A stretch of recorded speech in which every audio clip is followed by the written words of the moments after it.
अस्सलामुअलैकुम, my name is Maria Parveen and welcome to my YouTube channel.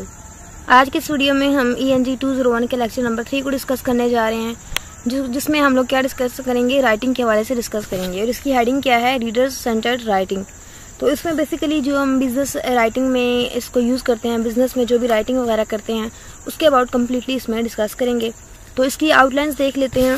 इसकी outlines हमारे पास हैं, डिफाइनिंग योर ऑब्जेक्टिव्स। इसमें हम एक चीज़ डिस्कस करेंगे, वो क्या है कि आपने अपने ऑब्जेक्टिव्स को डिफाइन कैसे करना है।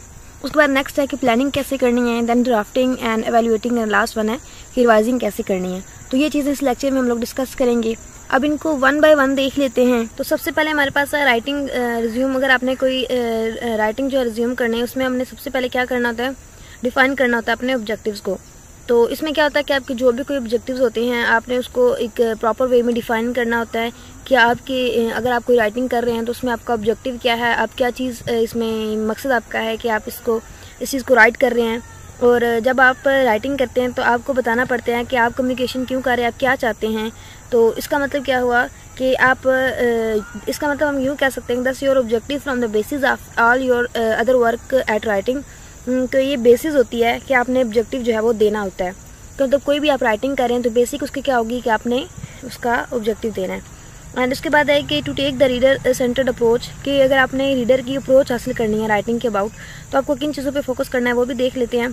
उसमें सबसे पहले है कि the final result you desire, कि जो आप फाइनल रिजल्ट आप चाहते हैं कि आपको ये रिजल्ट मिले, उस पर फोकस करना है। एंड सेकंड वन है कि the people who will read your communication, कि आपने देखना है कि कौन से लोग जो हैं वो आपकी कम्युनिकेशन को रीड करेंगे।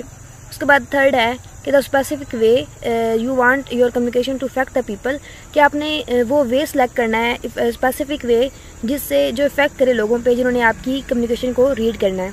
तो ये तीनों जो हैं आपके यहाँ पे मैंने हाईलाइट कर दिए हैं, इटैलिक में कर दिए हैं, ताकि आपको लोगों को पता चल जाए कि ये इंपॉर्टेंट हैं और ये पॉइंट्स आपके माइंड में रहें। इसको आप लोग भी जो है वो हाईलाइट कर लीजिएगा। उसके बाद यहाँ पे क्या, इस फर्स्ट स्टेज में इसमें क्या होता है कि एम्प्लॉयर्स ट्राई करते हैं एप्लीकेशंस को अट्रैक्ट करने के लिए, एप्लीकेशंस को दूसरे लोगों से, जो दूसरे क्वालिफाइड लोग जो हैं उनकी निस्बत जो है अपनी एप्लीकेशन को अट्रैक्टिव बनाते हैं। और इसमें क्या होता है कि जो मोस्टली लोग होते हैं वहाँ पे वो इन जो फाइल्स वगैरह ये जो भी होता है कंटेंट, उसको पर्सनल ऑफिस वगैरह में रीड करते हैं। और उसके बाद नेक्स्ट देख लेते हैं। तो नेक्स्ट यहाँ पे इन्होंने स्टेप बताए हुए हैं कि to help understand the first stage को समझने के लिए क्या करना पड़ता है कि इसमें आपने क्या करना था, हेल्पफुल कंटेंट या इमेजिनरी पोर्ट्रेट फाइंड करनी होती है कि जिसमें इजीली समझ आ सके। अब मीन्स इसमें काम क्या है कि अंडरस्टैंड का काम है कि आप जो भी चीज़ वहाँ पे दे रहे हैं उसकी समझ आ सके और इजीली उसको जो आप बात करना चाह रहे हैं, जो भी आप अपने मैसेज में, जो भी आप अपने राइटिंग में जो भी कुछ आपने लिखा है, उसको इजीली आप कन्वे कर सकें। और इजी फॉर्म में आप विजुअल एड्स यूज़ करें या कुछ भी ऐसी चीज़ें यूज़ करें, इमेजिन वगैरह करवाएं, और ऐसी चीज़ों को यूज़ करें जो कि इफ़ेक्ट कर सकें और इजीली समझ आ सकें। अब इसमें इसका मकसद क्या होता है, इसमें जब आप राइटिंग करते हैं तो इसका मकसद ये होता है कि जब आप ज़्यादा अगर लेंथी लिखेंगे तो इतना किसी के पास टाइम नहीं होता कि उसको रीड करे। जब आपने इमेजिनरी वहाँ पे कुछ चीज़ें ऐड की होंगी अपने कंटेंट में, तो वो इजीली समझ आ जाएंगी और वो अट्रैक्ट करती हैं। और इससे क्या होता है, क्विकली अट्रैक्ट होती है, और जो उसकी मैन की टेंशन है, जो भी वहाँ पर आपका रिज्यूम या कुछ भी रीड कर रहा है, वो उसकी अटेंशन जो है वो उसी चीज़ पे होती है। जैसे आप कोई चीज़ हाईलाइट कर देते हैं, बोल्ड कर देते हैं, तो उन पे ज़्यादा फोकस किया जाता है। उसके बाद सेकंड स्टेज देख लेते हैं। सेकंड स्टेज में क्या होता है कि आपकी क्वालिफिकेशन पे फोकस किया जाता है। उसके बाद देखा जाता है कि आपने कहाँ पे काम करना है आपको। उसके बाद देखा जाता है कि जैसा कि यहाँ पे कि अगर आप कोई रिज्यूम लिख रहे हैं तो देखा जाएगा कि मैनेजर्स ऑफ द डिपार्टमेंट, कि मैनेजर ऑफ द डिपार्टमेंट जिसके साथ आपको काम करना है, तो ऐसी चीज़ों पे फोकस किया जाता है जहाँ पे आपने काम करना है, आपकी क्वालिफिकेशन क्या है, मतलब वहाँ पे आप एडजस्ट हो सकते हैं या नहीं हो सकते। तो उसके बाद नेक्स्ट है कि टू रिप्रेजेंट योर रीडर, कि अगर आपने अपने रिप्रेजेंट करना है रीडर्स को, तो आपको क्या करना पड़ता है कि you can imagine the head of department in this stage, कि आप अपने डिपार्टमेंट के हेड को इमेजिन कर सकते हैं स्टेज में कि आपने रिप्रेजेंटेशन देनी होती है। अब ये एक शॉर्ट हैंड होता है, पर्सन होता है, और इसमें क्या होता है कि आप जब कोई रिज्यूम हासिल करते हैं तो उसमें क्या होता है कि क्वालिफिकेशन जो है वो देखनी होती है और फाइंड करनी होती है।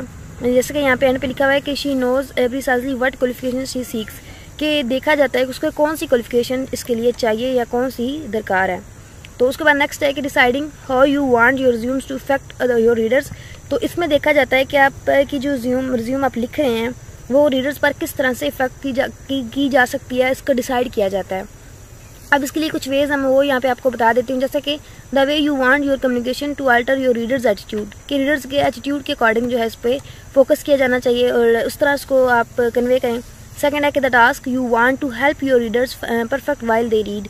दूसरा, आप ऐसा वहाँ पे कुछ ऐड कर दें, आप ऐसा टास्क दे दें जो कि हेल्प कर सके रीडर्स की समझने में और देखने में, रीडर्स को हेल्प आउट कर सके। और उसके बाद है कि अल्टरनेटिंग द ऑडियंस एटीट्यूड के, जो ऑडियंस है उनके एटीट्यूड को फोकस करना चाहिए। उसके बाद once you have described your readers present, कि जब आप रीडर्स की प्रेजेंट को डिस्क्राइब कर देते हैं एंड डिजाइड एटीट्यूड, और उनके एटीट्यूड को जो है फोकस करते हैं, देख लेते हैं, तो उसके बाद क्या करते हैं, आपको कोशिश करनी चाहिए कि आप जो है वो एक प्लान स्ट्रेटजी बनाएं और उसके अकॉर्डिंग जो है एक काम करें और उनके एटीट्यूड और बिहेवियर, उन चीज़ों को फोकस करते हुए आप अपनी जो अपील वगैरह है वो ऑडियंस को दें।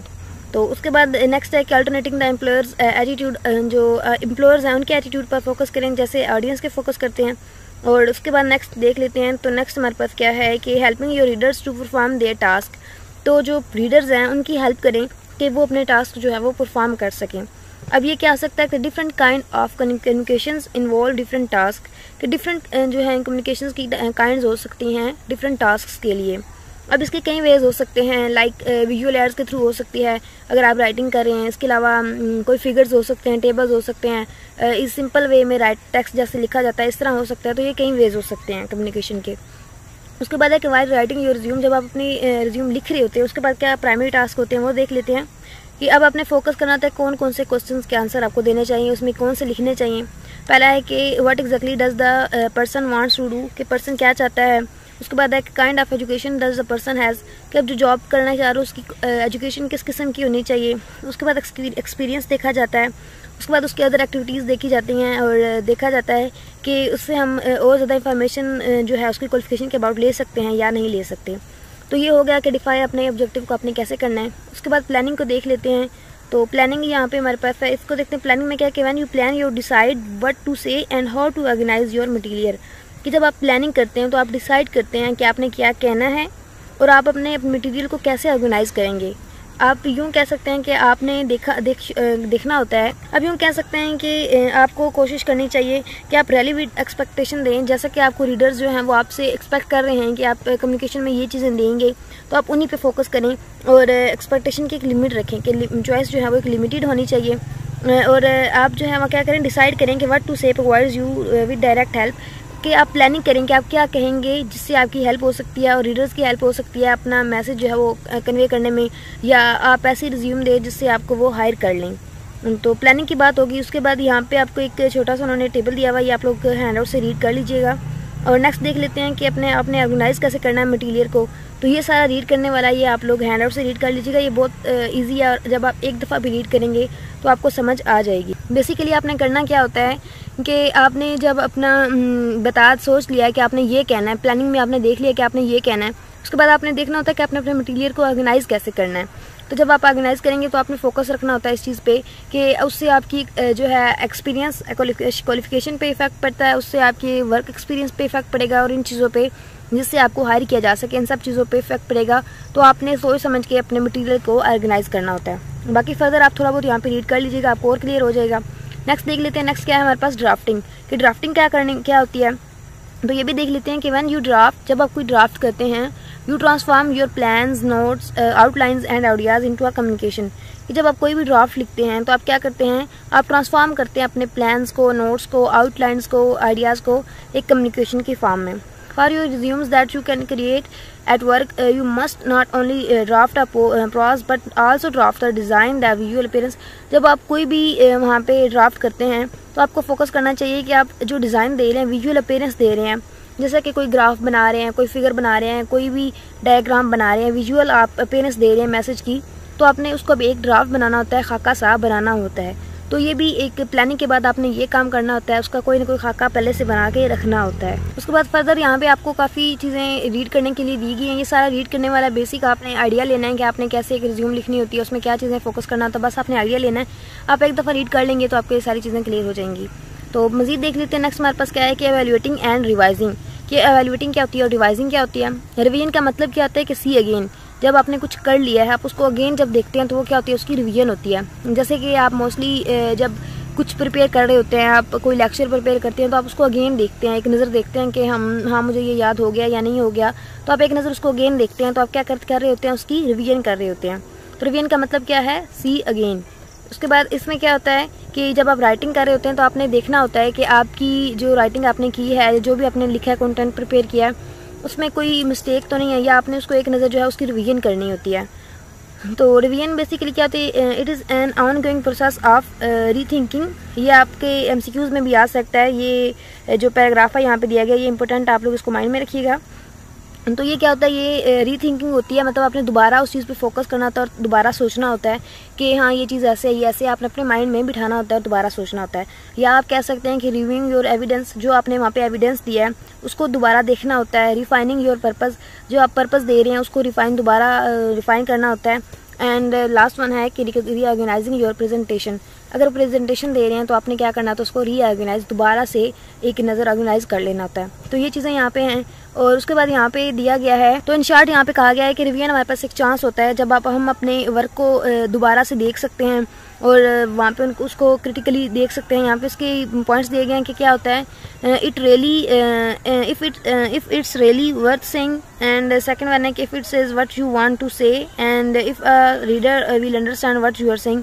तो इससे इन चीज़ों पे इफेक्ट पड़ता है। तो यहाँ तक था आज का लेक्चर। आई होप कि आपको समझ आ गया होगा। इसमें थोड़ी बहुत चीज़ें थी समझने वाली कि ड्राफ्टिंग क्या होती है, प्लानिंग क्या होती है। फर्दर भी आप लोग उसमें रीड कर लीजिएगा, एक नज़र आप रीड कर लेंगे तो आपके कॉन्सेप्ट्स क्लियर हो जाएंगे। बाकी इसमें बस एक चीज़ आपने समझनी है कि ड्राफ्टिंग क्या होती है, प्लानिंग क्या होती है, और इन चीज़ों को आपने बस क्लियर कर लेना है। ड्राफ्टिंग हो गया, प्लानिंग, उसके बाद ये एवेल्युएटिंग, रिवीजन, ये चारों पॉइंट्स हैं, और डिफाइनिंग योर ऑब्जेक्टिव, इन चीज़ों को आपने बस क्लियर कर लेना, ज़्यादा ये इंपॉर्टेंट है। फर्दर आप ये जितना इसमें दिया गया कंटेंट ये भी रीड कर लें तो अच्छी बात है, आपके कॉन्सेप्ट्स जो हैं वो क्लियर हो जाएंगी। जो ज़्यादा इंपॉर्टेंट चीज़ें थी वो मैंने आपको करवा दी हैं। एंड आई होप कि आपको समझ भी आ गई होगी। मज़ीद वीडियो अच्छी लगी हो तो प्लीज़ लाइक कीजिएगा, फीडबैक लाजमी दीजिएगा। आप फीडबैक देते हैं तो मुझे आइडिया हो जाता है कि आपको मेरे लेक्चर से समझ आ रही है या नहीं आ रही, या मेरी वीडियो से आपकी किस हद तक हेल्प हो रही हुई है। मज़ीद लाइक कीजिएगा, चैनल पर न्यू है तो चैनल को सब्सक्राइब कीजिएगा। Thank you so much for watching my video. अल्लाह हाफिज़।